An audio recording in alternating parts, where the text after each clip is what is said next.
I, 53-year-old man, love to cook. There will be days where I slave away in the kitchen all day to make a big meal, and I will do it happily. My wife, 50-year-old woman, can cook when I'm not around, but honestly, I can't think of any time when she has made anything, because I always want to do it, and that's fine by me, as long as I feel appreciated for it. I have a 24-year-old son, Eric. My wife has a 19-year-old daughter, Liz, from previous marriages, and we have a 15-year-old son, David, together. Eric lives with us for now to save up money while he works, but still pays rent. He will eat literally anything with the exception of hating blue cheese. David likes pretty much everything, but is allergic to eggs. I can work around these constraints pretty easily when I cook. Liz is a different story.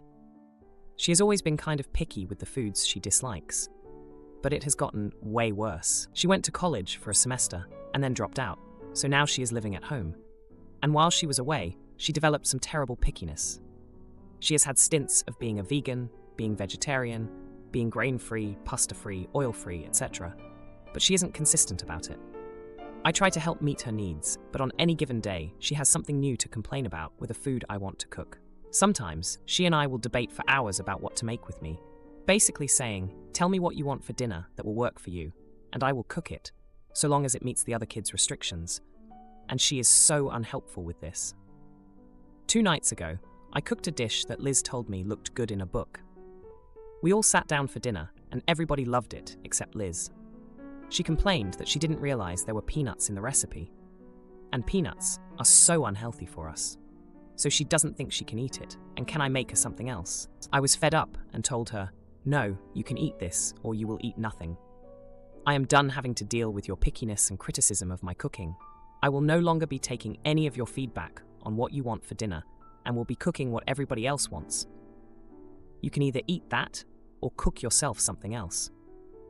She started crying and said that I take the other kids' restrictions on what to eat, so why can't I do the same for her? I reminded her that Eric only dislikes a single thing that I don't care for either, so there's no risk of it popping into a dish.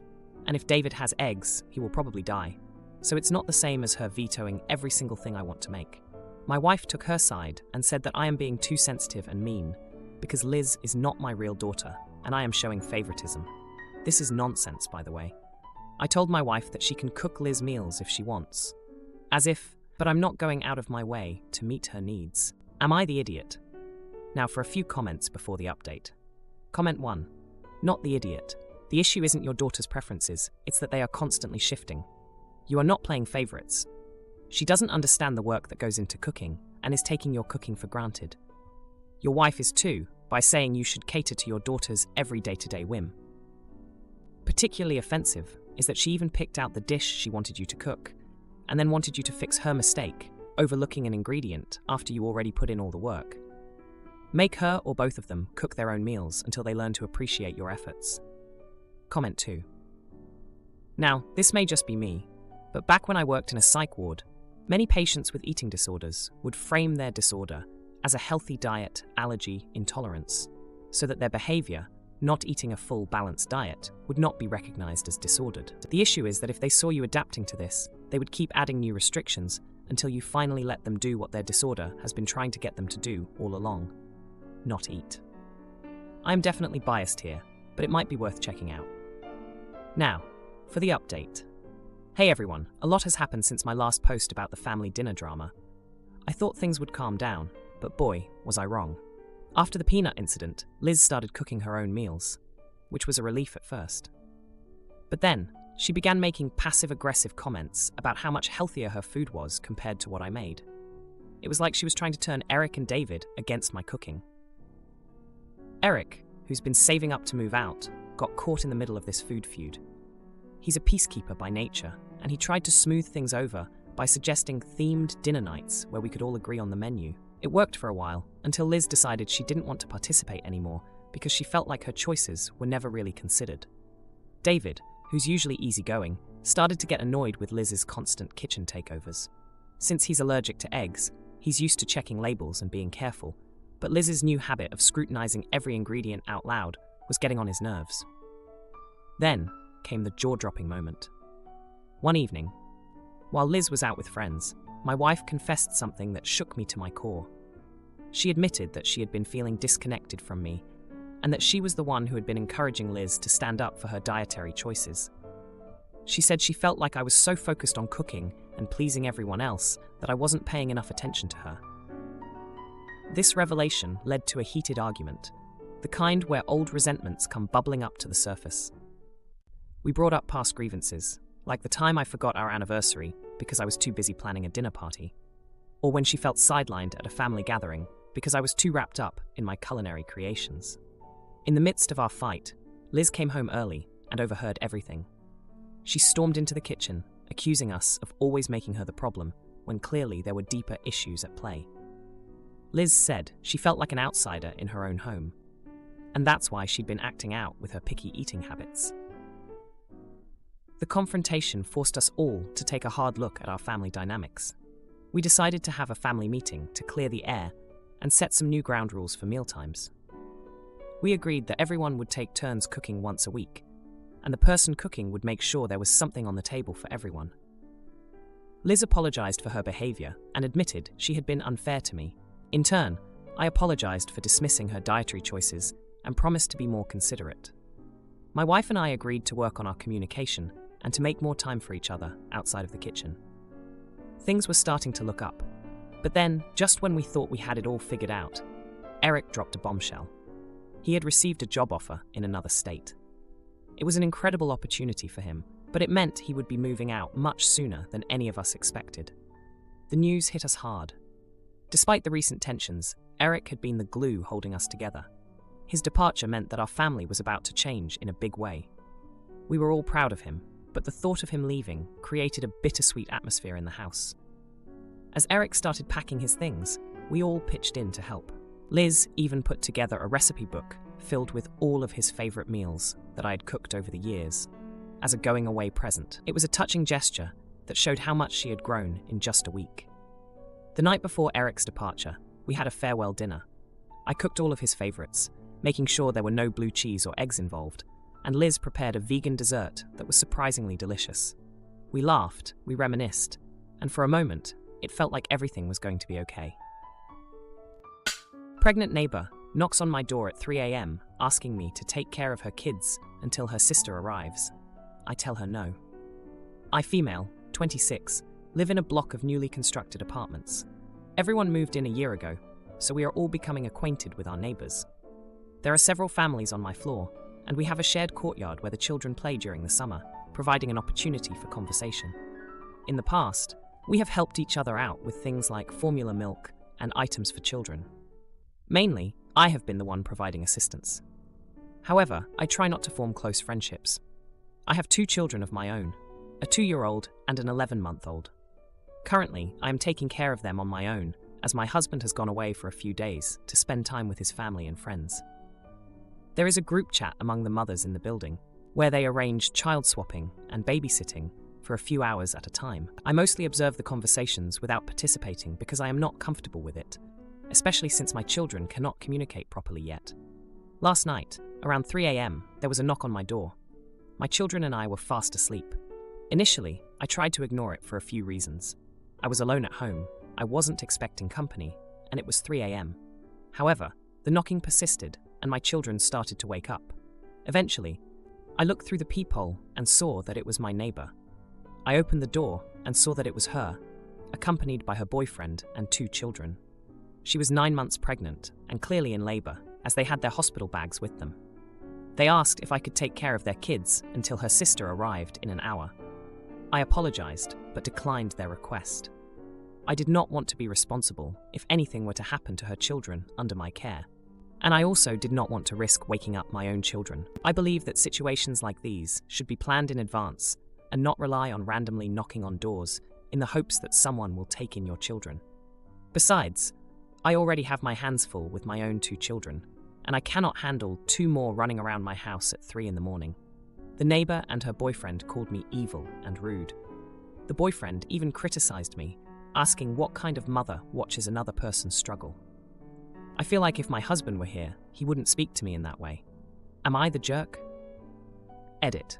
It seems that there are a lot of entitled people here, or parents who think it's normal to relentlessly knock on a stranger's door at 3 a.m. to dump their kids on them. Edit 2. I think people are forgetting how 1-year-olds typically behave. They are usually very attached to their primary caregiver, and I'm sure that watching their parents leave them with me, someone they don't know, would have left them inconsolable. Having all 4 children awake at 3 a.m. and waking up my own 2 kids sounds like a nightmare. Edit 3. I just spoke to another neighbor who took them in, and she informed me that the sister didn't arrive until 8 a.m. Additionally, the kids were awake the entire time and woke up her children, causing a mess in her home. Now, for a few comments before the update. Comment 1. Not the idiot. I feel like this is something you need to plan ahead and not start knocking on doors, hoping someone takes your kids in. I've already got my hands full with my 2.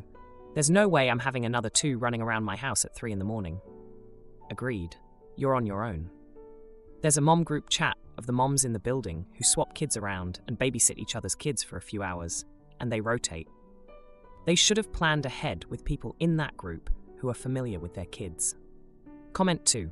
The idea of leaving your kids in the middle of the night with a neighbor you barely know for a prolonged amount of time without having pre-arranged or even warned them of the situation is mind-boggling.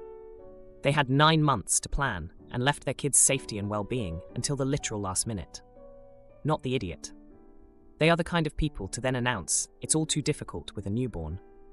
So now you need to keep the others for a fortnight. Now, for the update. Hey everyone, thanks for all the comments on my last post. It's been a wild week, and I've got quite the update for you all. After the whole 3 a.m. incident, things got pretty tense in our building. The neighbor who ended up taking in the kids from the labor emergency was pretty frazzled. She told me the kids were a handful, and her place was turned upside down. I felt bad for her, but I was also relieved I stuck to my decision. Now, here's where things get interesting. My husband came back from his trip, and I filled him in on the drama. He was supportive of my choice, but suggested maybe we could do something to smooth things over. We decided to bake some cookies and take them over to the neighbor who helped out as a thank you for stepping up. When we knocked on her door, the atmosphere was tense. She accepted the cookies, but then, out of nowhere, she started venting about how the other neighbors were gossiping about me, saying I was heartless for not helping out. I was shocked. I mean, I knew people were upset, but gossip? That stung. But here's the jaw-dropping moment. While we were there, the couple with the newborn came over to apologize. They admitted they were out of line and stressed out. They even brought a little gift for my kids as a peace offering. I was taken aback, but I appreciated the gesture. It was a surprising turn of events, and it felt like maybe we could all move past this. Now for the steamy part, remember the boyfriend who called me evil? Turns out, he's been having some issues with the new mom. They had a huge public argument in the courtyard, and everyone could hear them. It was about how he felt neglected since the baby came. I couldn't believe he was making it all about him. The new mom was in tears, and it was just a mess. But then, my neighbor, the one who took in the kids, stepped in. She's always been the peacemaker, and she somehow managed to calm them both down. It was impressive to watch. She's got this way of talking to people that just diffuses the tension. In the midst of all this, my 2-year-old has been going through a clingy phase, which has been tough. But seeing the community come together in the aftermath of the argument made me realize how much support we actually have around us. It's not just about borrowing formula or watching each other's kids. It's about being there for each other during the tough times too. And speaking of support, my husband has been amazing. He's been taking the kids out to the park to give me some downtime, and it's been a huge help. He's also been talking to the other dads in the building, and they're planning a little courtyard barbecue for everyone to get to know each other better. So, despite the initial drama, it feels like the community is growing stronger. People are talking more, and there's a sense of understanding that wasn't there before. As for me, I'm still cautious about who I let watch my kids, but I'm starting to feel more comfortable with the idea of maybe joining in on the babysitting group chat. I've been chatting with some of the moms, and they've been really welcoming. It's nice to feel like part of the community. Oh, and the neighbor who took in the kids. She started organizing a weekly playdate in the courtyard for all the kids, and it's been a hit. It's giving the parents a chance to relax and chat while the kids play. It's been a great way for us all to bond. Rich boy dad makes me work at his company at 14, and I take over at 29. But then my friend Kim and I start cooking and dating. Now he's stressed and sick from his job, so I tell him to quit and do more housework. My sister hates that I spend too much on Kim's B-Day gift. We argue, but then she tells me, so I, 30-year-old male, come from a well-off family, but my dad always taught me to work hard and have class. When I was 14, I started working at my dad's company part-time to earn my allowance. And when I turned 16, I became a real part-time employee. My dad decided to retire when I was 29 and handed the business to me. Back in my second year of university, I met Kim, 20-year-old male at the time. 29-year-old male now. We were in the same course and ended up in the same group for a group project near the beginning of the year. We had a similar sense of humor and clicked as friends quickly. One day he mentioned he loves to cook, and I told him we should cook together because I love to cook too. And that weekend, we went to his place, brought some ingredients, and cooked together.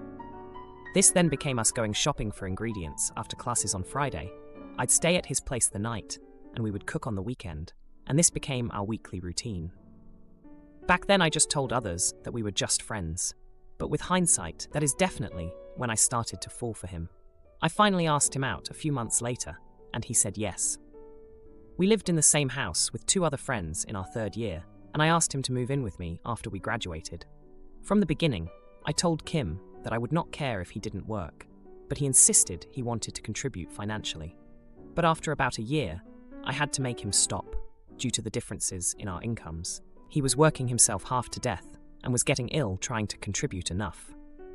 I sat him down and told him that whatever money he made didn't matter, that if he wanted to work, I wanted him to be happy.